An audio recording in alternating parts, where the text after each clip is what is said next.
আসসালামু আলাইকুম viewers, welcome to Najma cooking. আশা করি আপনারা সবাই মহান আল্লাহ পাকের অশেষ রহমতে ভালোই আছেন। আমরা সবাই সবার জন্য দোয়া করব যেন সবাই ভালো থাকে। আজকে নতুন একটি রেসিপি নিয়ে চলে এলাম। খুবই মজাদার একটি রেসিপি, তা হলো KFC স্টাইলে চিকেন ফ্রাই। তাহলে চলে যাই রেসিপিতে। প্রথমে আমি একটি বাটিতে 7টি চিকেন লেগ পিস নিয়ে নিলাম, 4টি স্কিন সহ ও 3টি স্কিন ছাড়া। কারণ হলো আমার ছোট ছেলে চিকেন স্কিন খেতে পছন্দ করে না। তারপর চিকেনের মধ্যে দিয়ে দিব 1 টিস্পুন রেড চিলি পাউডার আর দিব 1 teaspoon black pepper powder.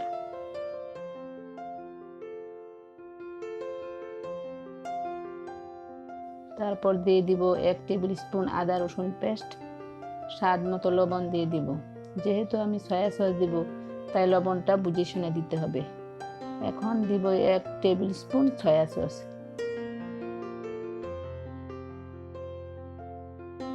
1 teaspoon গরম মশলার পাউডার দিয়ে দিব। গরম মশলার পাউডারটা আমার ঘরে বানানো, দেখতে চাইলে ডেসক্রিপশন বক্সে দিয়ে দিব।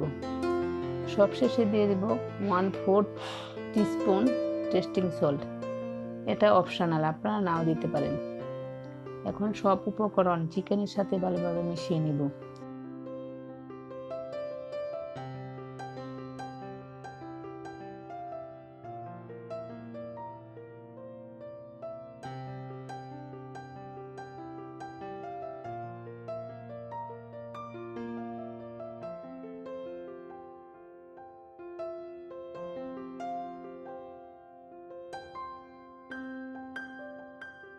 মিশিয়ে নেওয়া হয়ে গেছে। এখন রেস্টে রেখে দিবে 1 ঘন্টার জন্য। আপনারা 2 থেকে 3 ঘন্টাও রেখে দিতে পারেন। 1 ঘন্টা পর ফিরে আসলাম। এখন একটি বাটিতে আমি 2 কাপ ময়দা নিয়ে নিলাম। ময়দাটা আমি চালনির সাহায্যে চেলে নিয়েছি। অবশ্যই ময়দাটা চেলে নিতে হবে।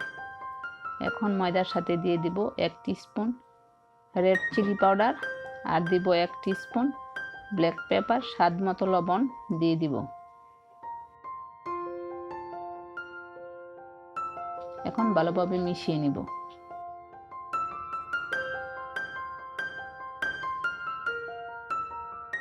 সবশেষে দিয়ে দিব 1 টেবিল স্পুন কর্নফ্লাওয়ার। কর্নফ্লাওয়ার দিয়ে ভালোভাবে মিশিয়ে নিব। কর্নফ্লাওয়ারটা দিলে চিকেন ফ্রাই অনেক মুচমুচে হয়।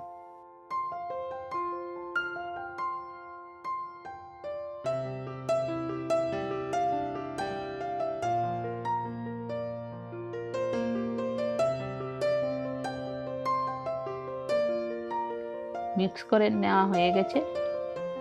এখন একটি লেগ পিস নিয়ে ময়দার সাথে মিশিয়ে চেপে চেপে কোট করে নিব। তারপর ময়দাটা জেরে ফেলে নিতে হবে।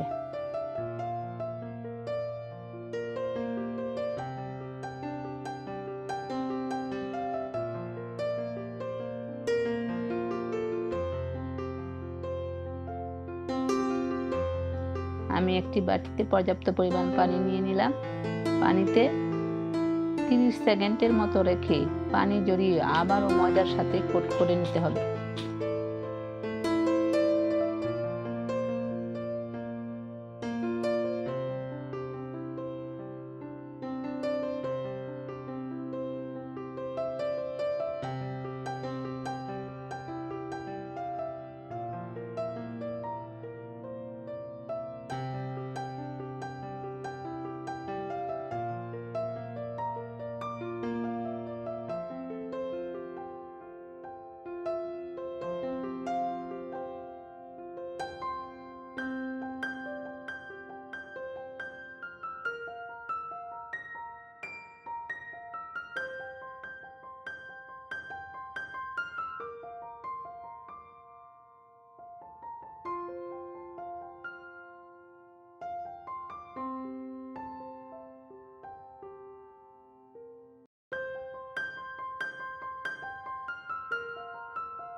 এভাবে আমি 3 বার কোট করে নিয়েছি।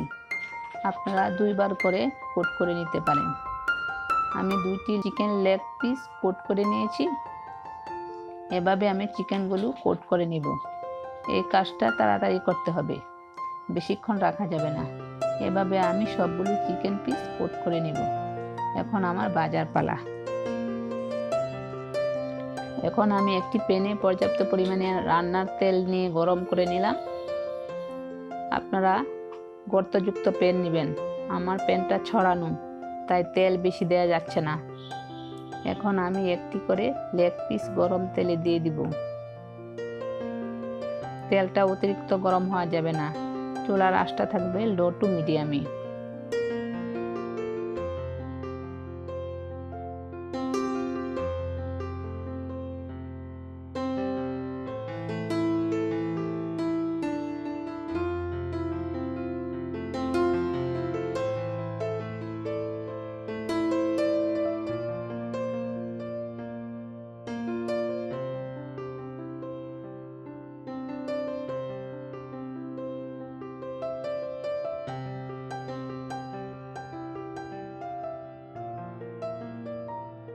এক পাশ ভালোভাবে হয়ে গেলে আরেক পাশ উল্টে দিতে হবে।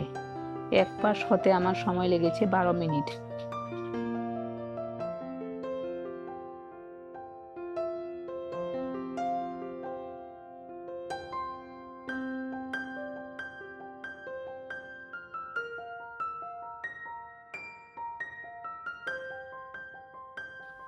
এখন আমি উল্টে দিব।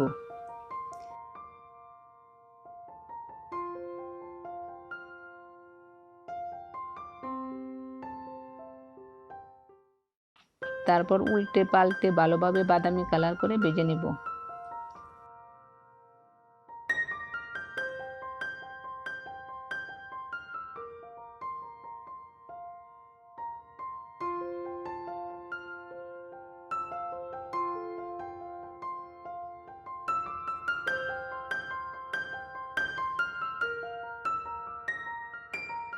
আমি একটু বেশি ভেজে নিলাম। আমার ছেলে মুচমুচে পছন্দ করে, তাই। দেখুন আমার ভাজা কেমন হয়েছে। এভাবে আমি সবগুলো উঠিয়ে পরিবেশন করে দেখাচ্ছি।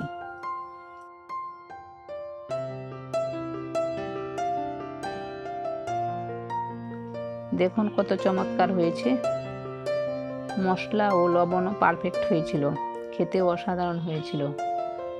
আমার 2 ছেলে এসব রেসিপি খুব পছন্দ করে, তাই মহা আনন্দে সস দিয়ে খেয়ে ফেলল। আপনারা বাসায় একবার হলেও ট্রাই করে দেখতে পারেন। রেসিপিটা অনেকটা সহজ। আজ এ পর্যন্তই। আপনারা সবাই মহান আল্লাহ পাকের ইচ্ছায় ভালো থাকবেন। আমার জন্য দোয়া করিবেন। আল্লাহ হাফেজ।